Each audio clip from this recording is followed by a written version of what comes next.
Bonjour, je me nomme Aziz Yerima et au cours de ces 10 dernières années, j'ai cofondé avec mes associés la première fintech d'Afrique francophone de paiement en ligne. Dans cette vidéo, je vous expliquerai comment nous sommes partis d'un investissement de 400 000 francs au départ à une entreprise qui va boucler l'année 2025 avec 4 milliards de chiffre d'affaires et qui aura traité plus de 1500 milliards de francs CFA pour le compte de nos clients au cours de ces années-là. J'aborderai avec vous l'idée, comment on a commencé, les 4 phases que nous avons vécues, le lancement, la croissance, les troubles et la maturité. Je partagerai avec vous aussi ce que je pense qui sont les 3 défis des entrepreneurs africains. Je vous partagerai aussi les erreurs que je vois souvent aussi commettre les entrepreneurs ou que nous avons commis, et nous partagerons aussi ensemble les connaissances sur notre exit. Pour ceux qui le savent, on a été racheté par une société sud-africaine début de cette année. Merci à vous et à tout de suite. Alors, avant de commencer, je tiens à remercier ceux qui ont répondu à mon post, qui ont fait leur feedback pour que je puisse m'encourager à faire cette vidéo. Et également toutes les personnes qui m'ont encouragé, limite ceux qui m'ont harcelé. On me demande souvent de partager mon expérience, mais je pense que quand on n'a pas un minimum de vécu, c'est pas forcément pertinent de se poser en quelqu'un qui vient partager une expérience ou qui donne des leçons. Je pense qu'aujourd'hui, après 10 ans, j'ai effectivement quelque chose à partager. Et voilà. Mais pour moi, pendant toutes ces années, on a toujours fait juste quelque chose et c'était pas quelque chose d'extraordinaire qu'il fallait partager. Mais j'ai quand même beaucoup changé d'avis depuis l'année dernière. J'ai lu pas mal de livres, surtout celui de Gervais Djondo, donc le cofondateur de Ecobank. Et ça m'a beaucoup édifié. Je pense qu'effectivement, c'est important que des aînés puissent donc partager leurs différentes expériences. D'accord. Donc maintenant, nous allons commencer avec la phase de lancement. Alors, la première chose que je partage avec vous, c'est l'idée. D'accord. J'entends souvent ce problème où les gens ont peur de partager leur idée, que non, on va te voler ton idée, ainsi de suite, ainsi de suite. C'est pas vrai. C'est doi, comme disent les Ivoiriens. C'est pas vrai. Parce que, tout simplement, si vous êtes le premier à avoir cette idée-là, laissez tomber. C'est que votre idée-là, vous m'excusez, mais c'est de la merde. Peu importe l'idée que vous allez avoir, quelqu'un a déjà pensé à cette idée-là sur Terre. Et si vous cherchez bien, vous allez voir quelqu'un qui a déjà mis ça sur pied. J'entends souvent aussi certains qui disent, j'ai pas de concurrence, ce que je fais est unique. C'est pas vrai. Faut rester réaliste. Et donc, moi, j'en parlais beaucoup. En fait, ça te permet de recueillir des feedbacks, donc de voir comment est-ce que les gens en pensent, ainsi de suite, d'améliorer ton projet. En tout cas, dans la théorie, c'est important. Mais le plus important aussi, à un moment donné, il faut passer à l'acte. C'est ça qui est vraiment important. Alors, pour nous, l'idée, c'était très simple. En fait, on était encore étudiants en 2012-2013. Et on avait un projet où on aidait des dames, à Pikine, à Dakar. Et c'est dans ce projet, en fait, que j'ai vécu 2 frustrations. La première, en fait, c'est que je voulais acheter un nom de domaine et je ne pouvais pas. J'avais l'argent dans ma poche, mais je n'avais pas le bon moyen de paiement. Je n'avais pas la carte bancaire. Je me suis débrouillé, j'ai trouvé un hébergeur qui acceptait le paiement par Western Union. Et deuxièmement, quand on a fini le site web, on a voulu intégrer un moyen de paiement dessus parce que c'était un site e-commerce. Et PayPal informe qu'il ne travaille pas en Afrique. Et donc, c'est ces 2 frustrations. Je me suis dit, mais ça veut dire qu'aujourd'hui, un Africain ne peut pas profiter de la puissance d'Internet. Parce qu'aujourd'hui, tout le monde a un téléphone, tout le monde est sur Internet. On fait du business sur Internet. Donc, nous, on est exclus tout simplement parce que quoi? Parce qu'on n'a pas de carte bancaire et parce qu'on est en Afrique, c'est pas possible. Et donc, c'est de là que l'idée est venue. D'accord? Vous prenez, par exemple, Facebook. C'est juste quelqu'un qui s'est dit, ah tiens, je vais créer un truc qui permet à moi et mes camarades de classe de nous envoyer des fichiers. Aujourd'hui, on sait ce que c'est que Facebook. Donc, c'est pas ça qui va être déterminant dans votre projet. Ce qui va être déterminant, c'est la vision et l'énergie. Vision, qu'est-ce que vous voulez faire? C'est ça qui est important. Où est-ce que vous voulez aller? Et maintenant, après, l'énergie, parce que l'entrepreneuriat, c'est un marathon, c'est pas un sprint. Donc, vous pouvez avoir toute la bonne idée que vous voulez, mais si vous n'êtes pas prêt à charbonner, à mettre l'organisation, à vivre tous les combats qu'il faut pour cela, ça ne sert à rien. Donc, c'est vraiment ça qui va être déterminant pour vous. Ensuite, c'est important d'en parler aussi parce que on attend souvent, en fait, le bon moment ou la bonne solution pour commencer. Non. Commencez avec ce que vous avez. C'est très important. L'API est venue, je pense, presque 2 ans après ou 1 an et demi après, mais ça ne nous a pas ralenti. Parce que pendant ce temps, nous avons travaillé sur notre visibilité. Et ça, c'est un premier point aussi que je veux aussi partager avec vous. La visibilité, c'est important. On a participé à certains concours, on a fait pas mal de marketing gratuit. Donc, on a fait sur les réseaux sociaux, ainsi de suite, pour avoir une certaine visibilité. Et s'il vous plaît, faites attention aux concours. Des gens se sont transformés en serial concoureurs. On finit par se perdre dans cette question de buzz. Une entreprise, c'est pas du buzz. C'est de la communication visible. Et nous, on participait au concours, pas forcément dans l'option de gagner, mais surtout pour avoir cette visibilité-là. Et en termes de visibilité aussi, le mois de décembre 2015, un mois après le lancement, a été le mois où on a eu un article de Social Net Link de Basile Niane qui nous a beaucoup aidé. On a été également donc à Joko Labs où on a fait notre première présentation. Donc aussi Karim Si, aussi merci aussi à lui. Et on a aussi été au CIPEN où on a vraiment réseauté. On a fait énormément de connaissances et c'est là d'ailleurs qu'on a connu Vincent Lagouette, qui je salue au passage, qui aussi, dès le début, a cru en nous et nous a vraiment accompagnés pendant tout ce projet-là. Alors, l'autre point aussi que je veux aussi aborder ici, c'est la question aussi du love money. Je pense aussi c'est important. On entend beaucoup parler du fait que, c'est du charlatanisme, si vous m'excusez ou bien vous me permettez les termes. On ne peut pas bâtir une entreprise avec un zéro absolu. Pour notre cas, on a commencé avec un capital de 400 000 francs, par exemple, d'accord, qui nous a permis de bâtir cette entreprise-là. On a commencé avec ces 400 000 francs. Un an après, j'ai pu convaincre un ami et mon cofondateur aussi, Christian, a pu convaincre aussi un de ses oncles aussi et donc donner 3 millions chacun. Et un an encore après, j'ai pu convaincre aussi une grande sœur qui a aussi apporté 10 millions. Donc, c'est important. C'est vrai qu'on commence pas à zéro, on commence pas avec quelque chose de grand, mais zéro absolu, ça n'existe pas. Et donc, c'est important de savoir aussi cela pendant cette phase-là aussi. Donc, cet argent, en fait, nous a permis donc de pouvoir payer les différentes charges. Je me rappelle, avant qu'on ait même ces 6 millions, papa lui m'avait donné les 400 000 francs, mais maman c'est elle qui me donnait de l'argent chaque semaine, histoire de prendre les bus pour aller rencontrer les prospects, les différents partenaires. J'étais imbattable sur toutes les lignes de Dakar. Je connaissais toutes les lignes de bus de Dakar. Et c'est important aussi de parler de cela. On a besoin du soutien, surtout de ceux qui sont proches de vous. La majorité des personnes vous ne croiront pas en vous. C'est pas le plus important. L'autre point aussi que je veux partager dans cette phase de lancement aussi, c'est que il vous faut trouver un mentor. C'est important. Moi, je savais que c'était notre première expérience. On sortait d'université et on a beau avoir une bonne idée, on a beau avoir tout ce qu'on veut, la motivation, on n'a pas l'expérience. Donc, c'est important d'aller chercher quelqu'un qui a cette expérience-là, qui va donc pouvoir vous aider. Donc, moi, je me rappelle que j'avais cherché sur Internet des profils et il n'y en avait finalement qu'un seul vraiment avec lequel qu'on a rencontré, Julien Gut.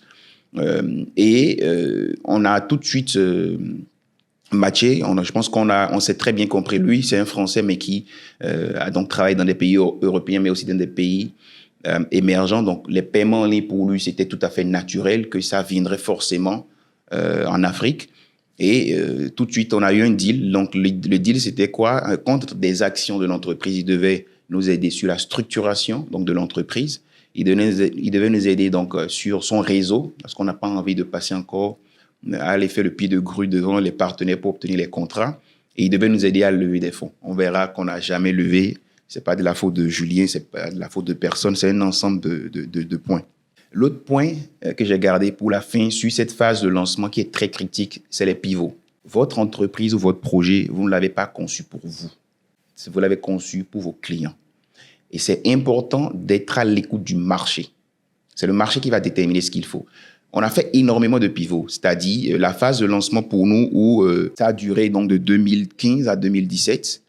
Et donc, pendant cette phase de lancement, quand on a lancé le 26 novembre 2015, on a eu notre premier client en janvier 2016, Fabella Shop que je salue au passage, et on a eu notre première transaction en février 2016.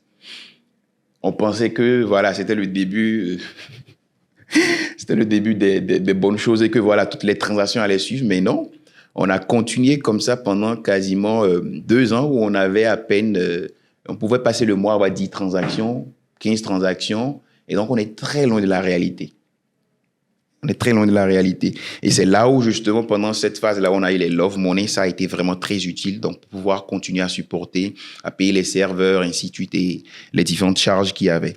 Et donc je parlais des pivots.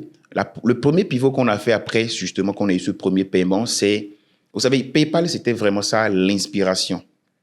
Pour nous, quand on a créé Paydounia, donc du coup, pour faire un paiement, en fait, il fallait créer un compte Paydounia pour cette personne qui veut payer, recharger ce compte Paydounia et maintenant faire un paiement sur nos différents sites marchands. On a compris que c'était problématique. D'accord? Donc, on a dû revoir cela. Donc, on a modifié le cœur même de la plateforme pour permettre à ce que les gens puissent faire des paiements sans avoir créé un compte Paydunia. Ça a été le premier pivot qu'on a fait. Le deuxième aussi qu'on a eu à faire, c'était aussi, donc, on a lancé plusieurs produits qui ont été, je dis des flops, d'accord, mais qui ont fini par permettre donc d'arriver au product market fit. Parce que l'idée, c'est de comprendre le marché, améliorer, et à un moment donné, quand vous avez le bon produit, maintenant, j'ai envie de dire, c'est la chance, ou bien en tout cas, il faut que vous trouviez votre premier client qui viendra donc être celui qui va vous lancer. Donc, on avait lancé dans le temps le PAL, paiement à la livraison, un gros flop, c'était pour le e-commerce. On a lancé le Click and Pay, toujours aussi pour le e-commerce, donc ceux qui vendaient sur les réseaux sociaux, et ainsi de suite. Et donc, avec cette rencontre justement où on a commencé par travailler aussi avec Julien aussi, ce qu'on a commencé ici par faire aussi, c'est déjà de travailler sur le rebranding des produits. Donc, nous, on était des tech, donc nos produits étaient vraiment très tech, d'accord? Même la présentation.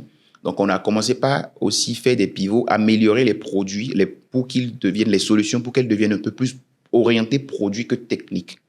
Et ça a aussi été un gros changement parce que notre API, on l'a fait évoluer pour devenir vraiment un produit. Donc, on a commencé par réfléchir hors e-commerce déjà.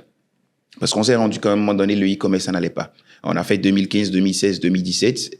On se rend compte qu'en fait, le e-commerce, c'est pas trop ça en Afrique. Donc, on réfléchit à comment, justement, toujours quand même, en tout cas, capter du marché. Parce que dans le temps, on avait quand même d'autres secteurs qui étaient là. On avait les gens qui faisaient des services. Vous avez les biens digitaux. Vous avez les assurances, les hôtels, les écoles. Donc, on s'est dit, mais on va commencer par voir aussi hors de ce segment. Et finalement, c'est ça qui nous a marché. Donc, ce que je retiens ou ce que je veux partager avec vous, donc, quand aussi vous êtes dans la phase de lancement, la première des choses, c'est il faut passer à l'action à un moment donné. Testez, apprenez de vos erreurs, améliorez votre produit. C'est vraiment ça le point le plus important. Et restez concentré. D'accord? Restez concentré. Ne devenez pas serial concoureur. J'ai vu énormément d'entrepreneurs se perdre dans cette histoire-là. Donc, que du buzz, que du buzz, que du buzz. Et vous n'avez aucune entreprise qui fonctionne finalement, mais vous êtes sur tous les plateaux, vous êtes dans tous les concours. Ça ne sert à rien. L'autre chose aussi, c'est que dans cette phase de lancement, vous allez être un CEO qui fait tout. C'est normal. C'est normal parce que peut-être vous n'avez pas de financement, vous n'avez pas les équipes, mais aussi c'est important parce que ça vous permet de comprendre votre métier et votre entreprise même en fait. Donc, au moment où vous avez la croissance, c'est vraiment très utile pour vous. L'autre chose aussi, améliorez toujours aussi votre pitch parce que c'est aussi très important. On n'en parle pas beaucoup, mais pour nous, par exemple, qui étions des techs, donc quand on pitchait, c'était pas forcément bien fait. Donc ça aussi, on a dû apprendre justement à être, je dis, à devenir des vendeurs, si je peux m'exprimer ainsi. Donc c'est vraiment un peu important. Restez focus sur votre business. Oubliez les questions de levée de fonds. Un investisseur vous donnera de l'argent pour pouvoir accélérer quelque chose que vous avez testé et non pour lancer une idée. Un autre conseil aussi, c'est si vous avez la possibilité, préférez un business B2B qu'un business B2C. En Afrique, le client il est très infidèle. Et ça se voit. Aujourd'hui, quand il y a une promotion sur Orange Money, tout le monde va là-bas. Quand c'est MTN, tout le monde va là-bas, ainsi de suite, ainsi de suite. Le client est par naissance infidèle. Donc, si vous avez un business B2C, ça sera compliqué de maintenir vos clients. Quand c'est du B2B, c'est beaucoup plus compliqué qu'un client qui part du jour au lendemain. C'est vrai que le processus d'acquisition est long, mais c'est de la même manière aussi que le perdre est beaucoup plus long, sauf si vraiment vous ne le gérez pas très bien.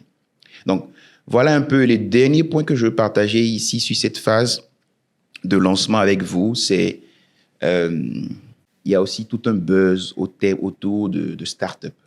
Une PME, c'est bien. C'est pas la peine. Moi, je vois tout le temps, dès que quelqu'un a lancé un restaurant, dès qu'il est là lancé, il a une petite idée, je suis CEO, je suis start-upper, ainsi de suite. Une PME, c'est bien. Parce que la start-up, ce qu'on dit, c'est la croissance exponentielle. Donc, si vous n'avez pas une entreprise qui est capable de faire chaque année x4, x5 de votre chiffre d'affaires, de votre volume d'affaires, c'est une PME. Il n'y a pas de honte à cela. Il n'y a pas de honte à cela. Donc, voilà un peu les différents points que je voulais partager avec vous. Donc, pour la phase de lancement, on va voir la deuxième phase, donc, qui est celle de la croissance. Donc, celle-ci s'est déroulée de 2018 à 2020. Les points que je veux partager ici, c'est quoi? La première des choses, c'est quoi? C'est que on a vite compris que quand on a fait justement ce travail-là, donc d'amélioration de produits, donc vers fin 2017, on a eu enfin notre premier gros client qui, en fait, avait une taille critique. Donc, il a commencé les flux début genre 2018 et très vite, c'est allé, les flux ne faisaient que continuer à exploser. Et c'est là où on se rend compte qu'on peut être victime de son succès. Imaginez, vous avez un restaurant, vous avez commencé, vous avez l'habitude d'avoir 2 clients, 3 clients, vous leur servez, ils sont très contents, vous avez lancé depuis peut-être 20 jours, 30 jours, et ces 2, 3 clients qui viennent chaque jour sont satisfaits, ils en ont parlé partout. Et un beau jour à midi, vous avez une vingtaine qui débarque. Vous n'êtes pas préparé, vous ne savez pas comment gérer. Donc là, vous êtes victime de votre succès. Nous, pendant cette phase de lancement dont j'ai parlé tout à l'heure, on a vraiment pris le temps de travailler sur l'organisation. Les 2, 3 transactions qu'on avait, on a compris toute la cinématique et on a mis une organisation, un organigramme. On savait que voilà, et on a besoin de telle personne qui gère tant, on a besoin de ceci.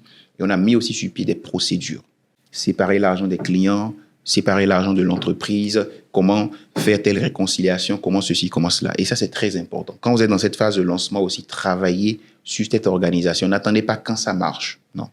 C'est très problématique. Le deuxième point sur la phase de croissance, c'est les ressources humaines. C'est en ce moment que vous allez vous mettre à recruter énormément. Et moi, je dis souvent que dans une entreprise, pour moi, le premier actif, c'est les ressources humaines. Surtout si vous êtes une entreprise de service.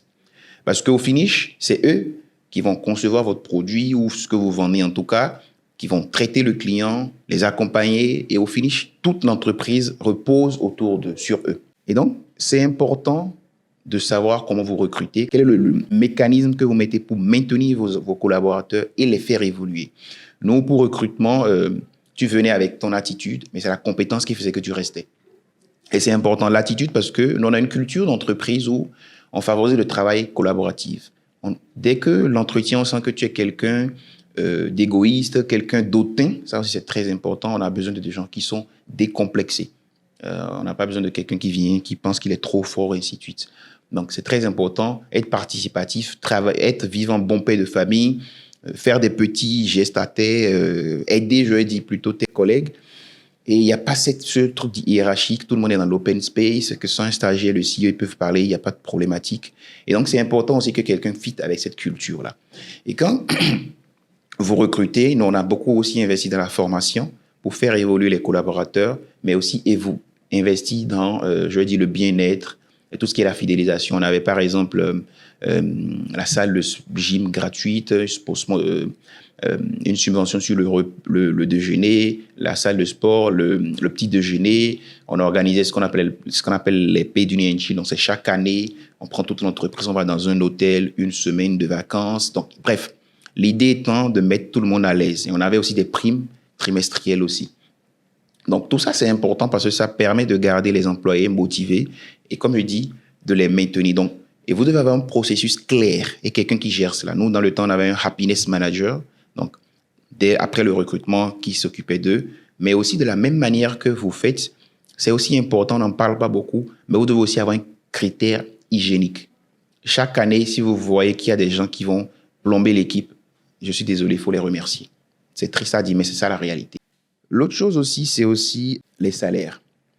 Pendant la phase de lancement dont j'ai parlé tout à l'heure, on est resté pendant plus de la moitié sans salaire. À un moment donné, on avait pris un salaire de 100 000 francs, on a évolué à 300 000. Et c'est pendant la phase de croissance qu'on a commencé à un salaire de 600 000.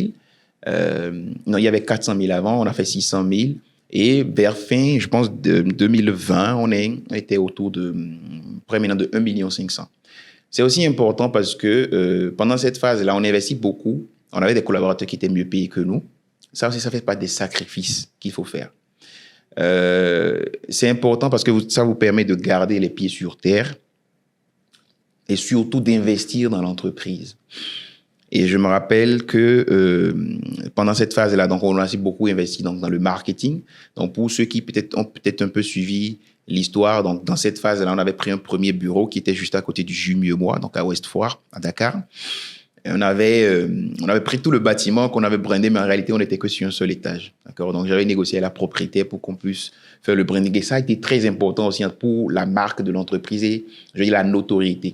Et un an après, je pense qu'on a pris le deuxième bureau, on avait transformé en bureau pour tous ceux qui ne sont pas des techs. Donc, on a investi dans le marketing, la notoriété, la visibilité de la marque. On a fait une grosse campagne de communication. Et tout ça, vraiment, c'était l'argent qui était réutilisé pour faire cela. Et vers la fin de cette année 2020, on avait, pendant toutes ces phases-là, 2018, 2019, 2020, les choses se passaient tellement bien, on avait vraiment énormément de flux qu'à un moment donné, mais on a gardé toutes nos charges très faibles. Ce qui fait qu'à un moment donné, on avait quasiment 1 milliard de francs CFA de trésor. Donc, ce qu'on a fait, c'est qu'on a pris 600 millions qu'on a mis en DAT.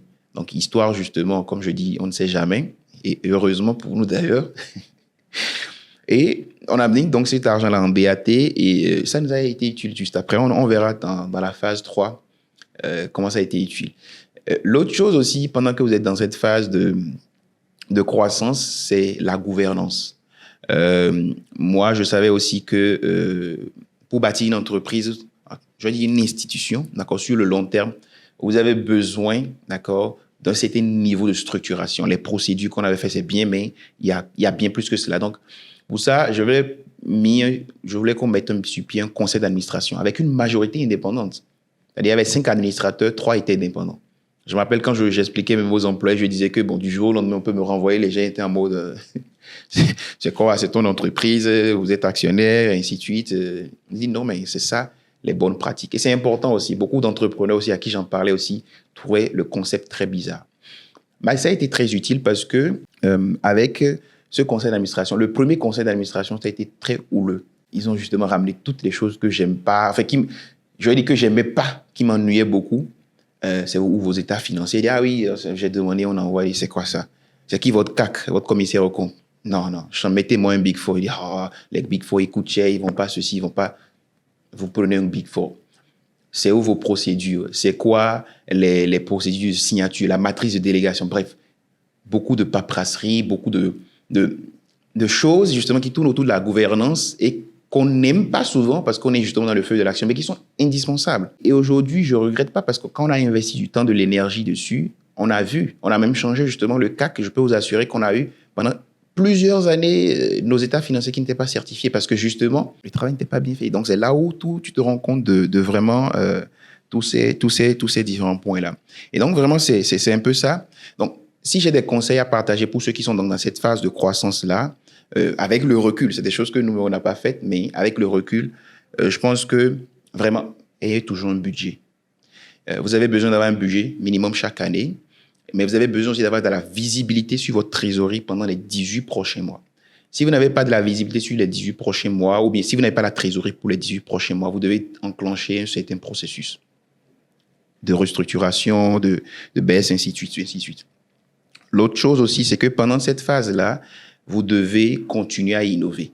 On a fait cette erreur-là. On en parlera dans les troubles. C'est important. Dans cette phase de croissance aussi, évitez de vous embourgeoiser. Ce qu'on fait souvent, c'est que dès qu'on a le gros contrat où l'argent est là, voilà, on achète la BM, on commence pas, on déménage, on est ceci. Bref, évitez cela. Ça vous fait perdre le focus. Mais surtout, en fait, vous n'êtes pas encore arrivé à ce stade, en fait, pour vous permettre cela. C'est ça, la réalité. Mais comme on a tellement galéré, l'argent, il est là, on s'oublie très vite et on se lance dans excusez-moi, mais c'est juste des délires qui sont no sense. Vous devez investir dans votre marque, d'accord, donc la notoriété et vos ressources humaines. C'est vraiment important sur le long terme. Ça, c'est même critique, j'ai envie de dire. L'autre chose aussi, pendant que vous êtes dans cette phase de croissance, allez négocier avec 2-3 banques des bonnes conditions de facilité, que ce soit des crédits, que ce soit, peu importe. Parce que quand vous êtes dans cette phase-là, vous êtes la belle dame. Tout le monde veut de vous. Nous, pendant cette phase-là, on a négocié des découvertes parce que ça, c'était pas pour payer, enfin, pas pour l'entreprise même, mais pour notre activité. Donc, on avait un découvert 300 millions, 500 millions et finalement, on est arrivé à 1 milliard. Et je peux vous assurer que nous, dans notre cas, ça a changé la donne parce que, imaginez, un marchand se fait payer et moi, je dis au marchand, je te paye, alors que moi, mon partenaire ne m'a pas payé, Orange Money ou ainsi de suite. Je peux vous assurer que ça change beaucoup du point de vue donc, des marchands. Et c'est la même chose, peu importe votre activité. Quand vous êtes dans cette phase-là où tout se passe bien, négociez avec vos différents partenaires des conditions que vous faites qui font que vous êtes à l'aise. Et quand, si jamais il y a un problème, vous pouvez vraiment en profiter. Pendant cette phase-là aussi, c'est le moment où vous devez construire le maximum de réseaux qu'il faut. essayez d'avoir les entrées au maximum. Parce que justement, encore une fois, c'est au moment où vous êtes belle.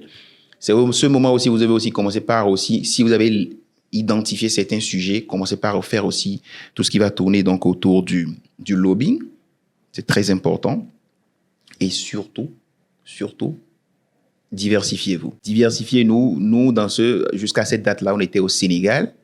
On verra tout à l'heure dans la phase des troubles qu'on a commencé l'expansion. Et ça nous a sauvé la vie, en fait. C'est drôle. Donc, voilà un peu ce que je voulais partager avec vous. Donc, dans cette phase-là, donc de croissance, on va enchaîner en même temps avec la phase 3, donc la phase des troubles. Alors, il y a beaucoup de choses à dire, mais je vais essayer toujours quand même de rester succinct. Donc, cette phase-là, on l'a vécue de 2021 à 2023. Il y a eu beaucoup de choses. Hein. C'est là où, comme je dis, 2020, on avait changé le commissaire, l'auditeur dans le temps, mais en 2021, il est devenu CAC. Donc, pendant toutes ces années, on a eu des états financiers qui n'étaient pas certifiés. On avait essayé de gérer ces problèmes impossibles. Et moi-même, en tant que CEO, c'est là que tu te rends compte que il y a des choses qui se passent dans l'entreprise et tu ne te rends pas forcément compte appelons ça de la gravité, d'accord? C'est des choses qui étaient maîtrisées, mais je dis, ce n'était pas structuré, ce qui a fait que finalement, les états financiers ne reflètent pas la réalité. Et comme le travail n'avait pas été bien fait au jour le jour, donc finalement, vous êtes incapable de rattraper cela. On s'est retrouvé aussi dans une situation avec... c'était pendant cette phase-là aussi qu'on avait eu aussi une flambée de concurrents qui levaient des fonds. Ça avait commencé un peu plus tôt même. Donc, on avait en face des gens qui avaient levé 5 millions, 3 millions, 8 millions, 2 millions, ainsi de suite. Et comme je l'ai dit, nous, on n'a jamais levé de fonds. On a eu la chance donc d'avoir bâti une entreprise qui a été rentable, j'ai envie de dire, depuis le début 2018. Forcément, quand on a des concurrents qui ont autant de trésorerie, ce qui se passe, c'est que vous vous retrouvez sur un marché où c'est le prix qui commence par être problématique. Donc, nous, on avait la chance nos forces, c'était vraiment le produit, le support. Ça nous a toujours permis d'être présents et de toujours garder nos clients, mais la pression du prix, tu la sens. Et tu étais obligé de réajuster justement pour pouvoir, à un moment donné, continuer à être pertinent sur le marché. Et donc, on a dû faire cela, mais c'était problématique. Donc, on a fait face à ces concurrents-là. Et il y avait même d'autres concurrents qui, en réalité, étaient, appelons les opportunistes, des gens qui avaient des relations et qui, bref, avaient le népotisme, obtenaient des marchés que nous, on voulait depuis très longtemps. Et c'est compliqué. Donc, ça aussi, il faut voir comment s'organiser et structurer cela. L'autre truc aussi, comme je parlais de l'expansion, donc 2021, on a fait la Côte d'Ivoire. Fin 2020, on a vraiment lancé en 2021. Bénin aussi 2021. 2022, on a fait le Mali et le Togo. Donc, on a fait le Burkina aussi en 2021. Et donc, c'est aussi important. Là, il s'agit d'une diversification géographique, mais vous pouvez aussi faire une diversification en termes de segments. D'accord? Si vous êtes très... je sais pas moi, vous êtes beaucoup dans tel secteur, je sais pas, l'hôtellerie, essayez de voir si vous pouvez pas aller dans un autre truc, parce que l'hôtellerie, par exemple, c'est cyclique. Vous pouvez aller que l'école aussi, c'est cyclique. Donc, par exemple, l'assurance, c'est pas cyclique. Donc, c'est important que vous diversifiez. Vous pouvez faire la diversification en termes de segments, en termes de produits, en termes géographiques. D'accord? Mais c'est important que vous soyez diversifié. Et heureusement pour nous, on a fait cette diversification géographique parce qu'on avait un bon produit. On s'est dit, on va aller chercher la même chose dans les autres pays. C'est aussi pendant ces années, cette phase-là qu'on a eu 2 noms à des levées de fonds. On a voulu faire en 2021 et en 2023. Je n'ai pas le temps pour que la vidéo soit pas trop longue de venir sur qu'est-ce qui s'est passé, vraiment. Mais c'est aussi beaucoup d'apprentissage. Et la plus grosse trouble qu'on a eu pendant cette phase-là, qui a amené à ce que notre chiffre d'affaires chute drastiquement. Je vais résumer ça en 2 points. Le premier point, c'est, pour la faire courte, on a eu affaire à un politicien qui a vu qu'on se faisait pas mal d'argent et qu'il a créé une plateforme qui faisait la même chose que nous et a demandé à tous les gars de ce secteur-là donc de basculer sur sa plateforme. Donc, imaginez, on s'est retrouvé en 6 mois, quitté, et puis ce secteur représente plus de 90% de nos revenus. Donc, imaginez qu'en 6 mois, vous perdez 90% de vos revenus. C'est compliqué. Et ce qui fait qu'on est encore là, comme je dis tantôt, c'est la diversification qu'on a faite. Donc, pendant qu'au Sénégal, ça n'allait pas, en fait, c'est en 18 mois, parce que dans le temps, je pense qu'on était autour de 2 milliards de chiffre d'affaires, on a pu reconstituer ce 2 milliards-là, 2022, 2023, parce qu'on était au Bénin et en Côte d'Ivoire. Donc, si on n'avait pas été dans ces pays-là, on aurait fermé boutique aujourd'hui. Je ne serais pas en train de faire ce podcast-là avec vous. Je serais en train de vous dire comment on n'a pas bien géré. Et donc, c'est important. Le deuxième point, je crois, qui a amené à notre chute aussi, c'est la dette technologique. Vous savez, une des erreurs, c'est que pendant la phase précédente de croissance, le contraire, c'est-à-dire pendant la phase de lancement, on a été très agile, on avait des nouveaux produits, on testait et tout. Pendant la phase de croissance, on avait mis sur pied une équipe technique, donc j'étais aussi beaucoup en retrait par rapport à cela. Ce n'était plus aussi Christian aussi qui était au niveau de cette équipe technique. Et on était aussi focus sur, voilà, je disais, les ventes, on a mis le board, donc la finance, ainsi de suite. Donc, on s'est réorienté. Christian était focus sur la conformité. Et pendant cette phase, en fait, quand on fait le bilan, on n'a lancé aucun produit. On a fait quelques mises à jour mineures, mais quand on regarde globalement, on a même des projets qui ont duré un an. Il y a même des projets qui ne sont jamais sortis. Juste pour vous. Et donc, franchement, ça rattrape. Ça rattrape. Ça rattrape forcément parce que vous ne pouvez pas faire 3 ans sans innover, alors que vous êtes dans un secteur justement où vous devez innover. Donc, c'est important. Et je pense que c'est ces 2 points aussi qui ont été notre problématique. Et donc, quand on a traversé tous ces points-là, il faut faire face à ces troubles-là. Comme je dis, le chiffre d'affaires qui chute drastiquement. Et je pense que l'année 2022, justement, parce qu'on avait fait beaucoup de recrutements, on était à 70 personnes. On avait plein de charges. Comme je disais, on a investi beaucoup dans le marketing. Je me rappelle, à la fin de l'année, j'avais fait une moyenne mensuellement. On était autour de... en fonction du mois, on était entre 100 et 120 millions chaque mois de trésorerie. C'est-à-dire, quand on prend la TVA, payer les impôts à payer, les salaires, le marketing, bref, tout ce qu'on devait dépenser. Donc, en face, peut-être vous étiez en train de faire peut-être 150 et vous chutez de 90% sur ces 150. Ça fait peur. Ça fait peur. Et donc, on a dû casser le DAT pour pouvoir justement commencer par colmater les brèches. Et dans cette phase-là aussi, on a dû malheureusement se séparer de beaucoup de collaborateurs. On est passé de 70 à 35 en fin d'année. En fait, il y a eu 2 vagues de départ. Et ça aussi, ça a été quelque chose qui m'a beaucoup marqué parce que j'ai aussi... ça a été une de mes grosses déceptions. Pourquoi? Parce que vous savez, comme je disais tantôt, on a une culture où il y a une certaine transparence. On faisait ce qu'on appelle les team meetings, donc chaque 2 semaines, c'est toute l'entreprise, et puis on partageait les mises à jour, tout ce qui se passe dans l'entreprise. Donc, quand tout allait bien, chacun recevait ses primes, on faisait les paid and chill, il y avait les subventions, etc., etc. Quand ça n'allait pas aussi, on annonçait, on disait attention, il y a telle chose qui se produit, le chiffre a baissé, ainsi de suite, ainsi de suite. Donc, quand le moment vient, je veux dire, n'importe qui, normalement, à un moment donné, va se dire ah tiens, si la façon dont ça va là, il y a de grandes chances qu'on se retrouve à devoir remercier certains.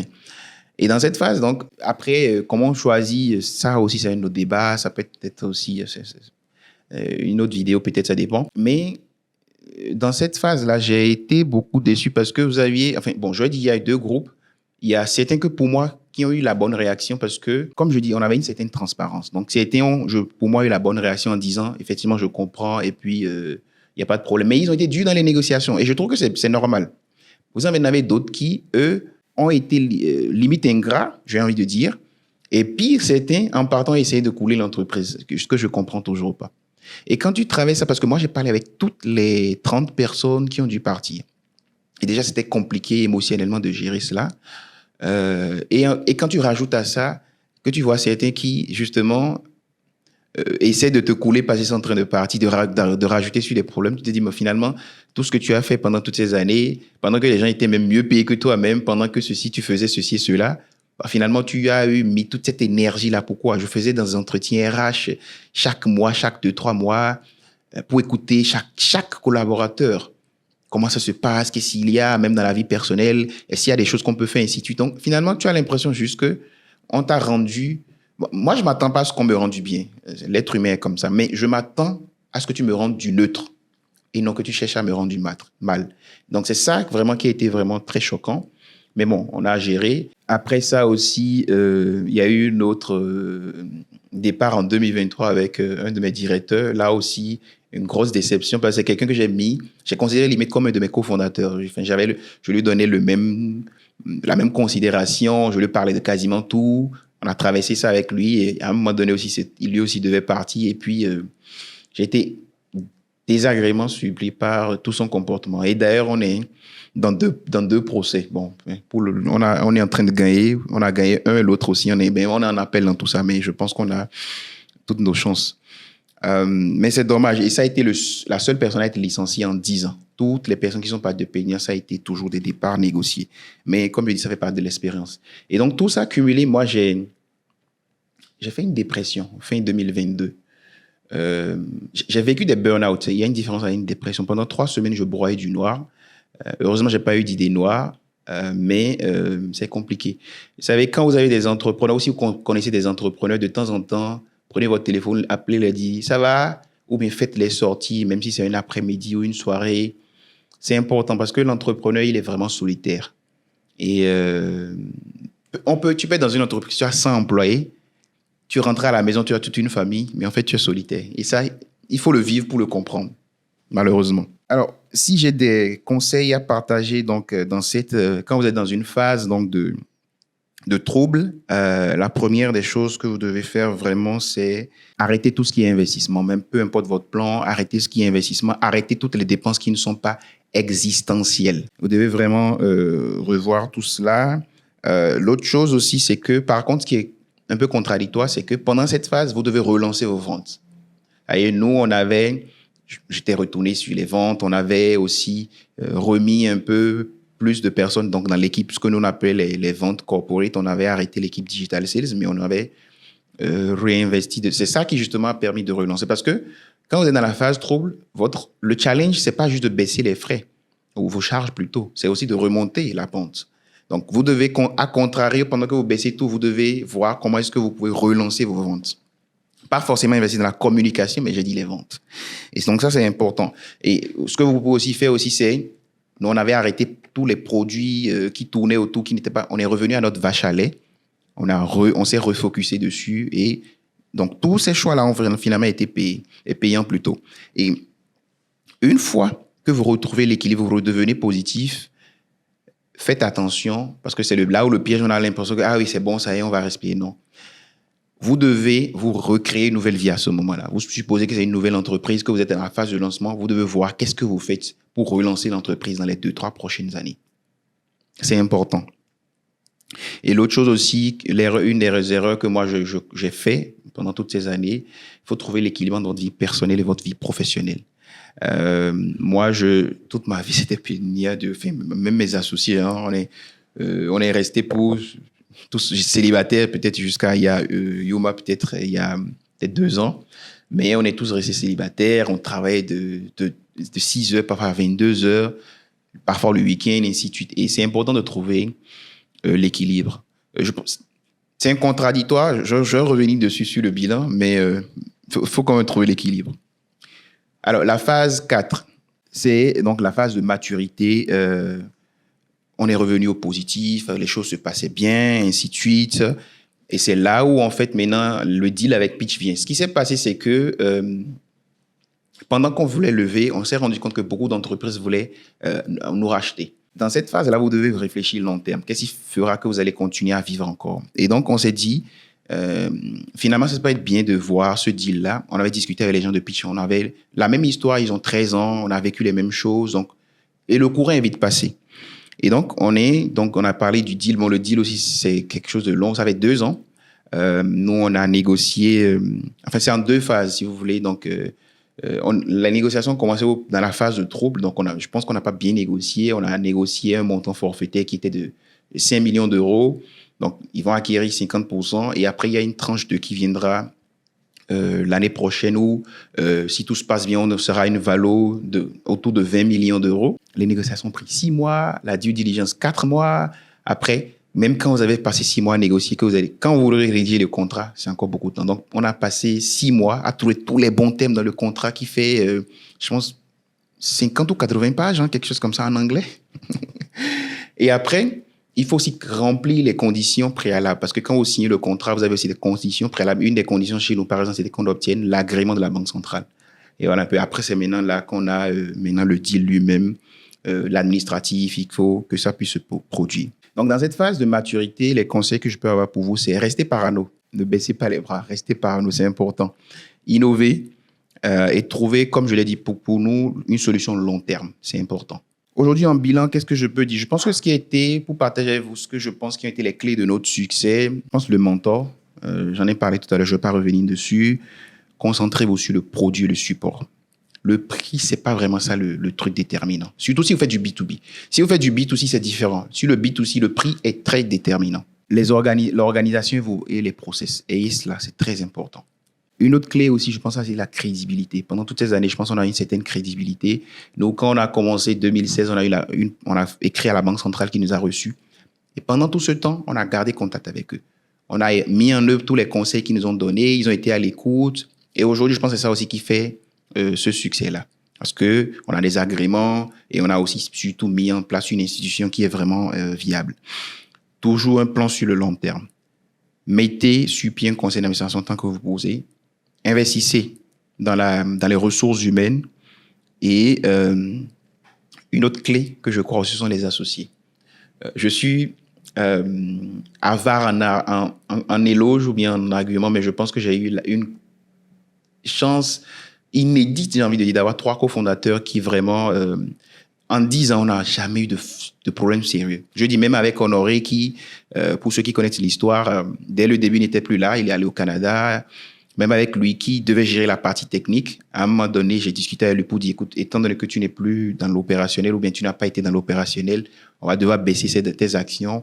On en a parlé, ça a été dur, mais depuis, on est passé à autre chose. Yuma, Christian aussi, franchement, on a eu beaucoup de débats houleux, mais jamais rien de profond. Et j'ai vu beaucoup d'entreprises couler à cause de problèmes entre associés. Donc pour moi, je pense que ça, c'est une clé de notre succès. Et c'est très important. Ensuite, les erreurs que je vois beaucoup au niveau des entrepreneurs, c'est pas la peine d'aller recruter quelqu'un qui a un gros nom mais qui vient d'une grosse entreprise. La plupart du temps, ça ne fonctionne pas. Parce qu'il est dans une entreprise où tout est déjà clairement défini et vous avez besoin de bâtisseurs. Ce n'est pas forcément ce qu'ils savent faire. Et vous avez une erreur aussi que je vois aussi, c'est le piège du titre. Tout le monde t'appelle DG, DG, DG. Ça te monte à la tête. Tu veux rouler dans des belles voitures, tu veux ceci, tu veux cela. C'est un piège. C'est vous qui devez supporter tout ce qui va avec. Moi, je n'ai jamais été influencé par tout cela. Jamais. C'est-à-dire, pour ceux qui me connaissent même aujourd'hui, à Dakar, moi, je roule en moto parce que c'est... Bon, après ça, c'est pour les embouteillages. Mais même, peu importe le pays où je suis, quand je roule une voiture, ce n'est pas quelque chose d'extraordinaire. Parce que, encore une fois, peut-être maintenant, je peux dire que voilà, je suis arrivé à un niveau où je pourrais me permettre quelque chose, mais pendant ces 10 ans-là, on est resté les pieds sur terre. Et c'est très important, c'est pour ne pas dire critique.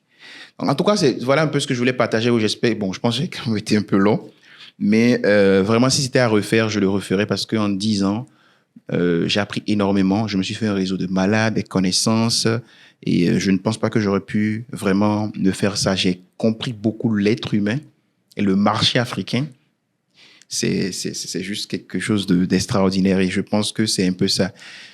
Et l'autre chose aussi que je voulais partager, c'est ce que je crois qui sont les 3 défis des entrepreneurs. C'est le marché, les ressources humaines et le public. Le marché, pourquoi? Parce qu'au final, c'est ça qui va être déterminant. C'est-à-dire, si vous faites un business, c'est quoi votre taille de marché? Souvent, on la surestime. C'est un piège. Si vous vendez par exemple du café à 100 francs, c'est quasiment tout le pays qui peut acheter. Mais si vous vendez une voiture de 10 millions, ça diminue. Si vous vendez une voiture de 100 millions, ça diminue encore. Et donc, estimez votre taille de marché. Sur cela, regardez 10% de cela. Supposez que c'est ce que vous allez avoir le maximum si vous travaillez trop. Si sur base de ça, vous n'êtes pas capable d'avoir une entreprise viable, il y a un problème.